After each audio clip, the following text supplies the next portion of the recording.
Michelle from the Athlete Center. Today I'm going to go over active hands.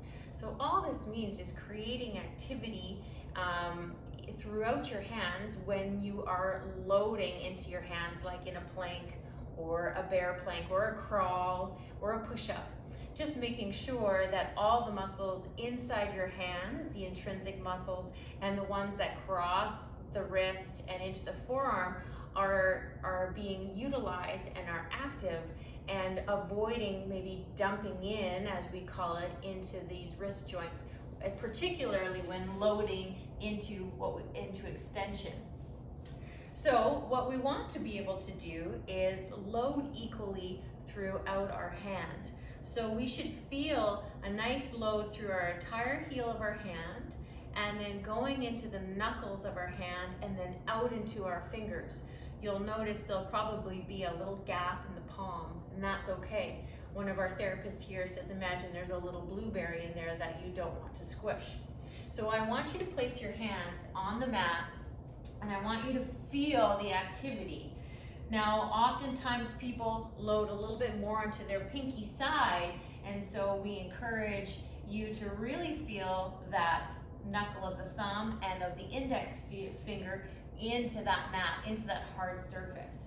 But try and disperse that load equally between the thumb side and the pinky side and throughout. Now reach your fingers nice and far. So we're equally loading through our hands, we're creating activity in the fingers, and now I want you to feel like you're grounded into the ground. This is your fixed point that you are trying to create as you're in your push-up, in your plank, okay?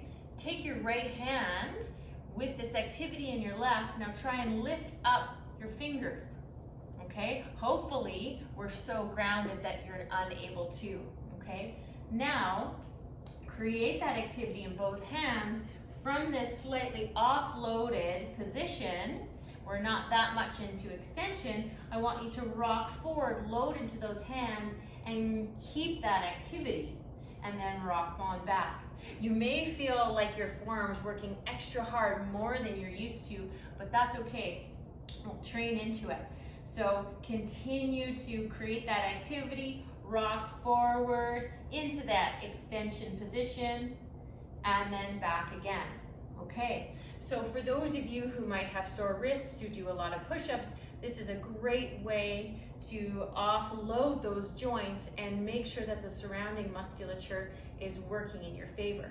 Give it a go the next time you're doing planks and push-ups, and think about those cues of loading equally throughout your hand and creating those active fingers.